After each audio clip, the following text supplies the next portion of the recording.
Hello guys, मेरा नाम रावी जोशी है और मैं आप सभी को सुनाने जा रही हूँ एक नई कहानी इश्क और दर्द। तो चलिए सुनते हैं।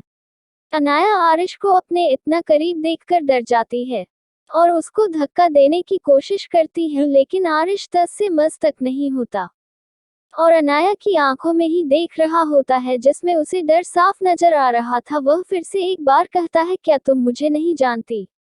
यह सुनकर तो अनाया की तो सांस ही थम गई थी, उसके मुंह से एक शब्द नहीं निकल रहा था।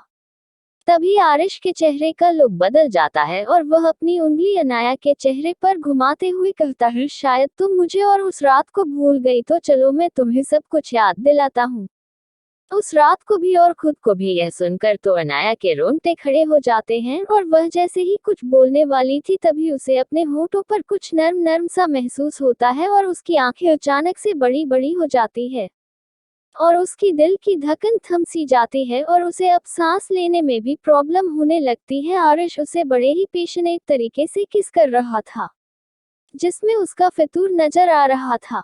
अनाया गुस्से में उसके होठों को काट लेती है और उसे जोर से धक्का दे देती है, जिसे आरिश कुछ कदम पीछे हो जाता है। उसके बाद अनाया गुस्से में आरिश को एक जोरदार थप्पड़ मार देती है और चिल्लाते हुए कहती है, तुम्हारी हिम्मत कैसे हुई मुझे किस करने की? तुम जानते भी हो कि मैं कौन हूँ? अनाया ठाकुर है नाम मेरा।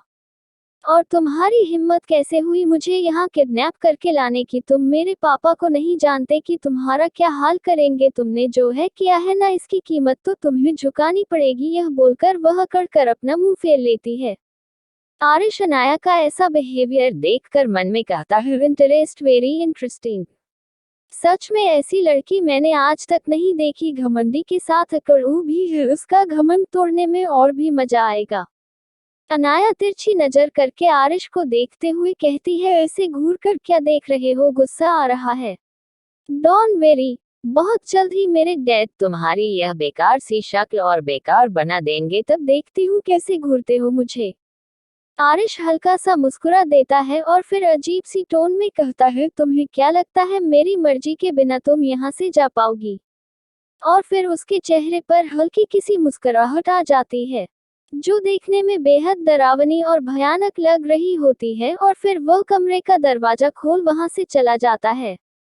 अगर आप आगे की कहानी पढ़ना चाहते हैं तो कमेंट सेक्शन में जरूर बताएं।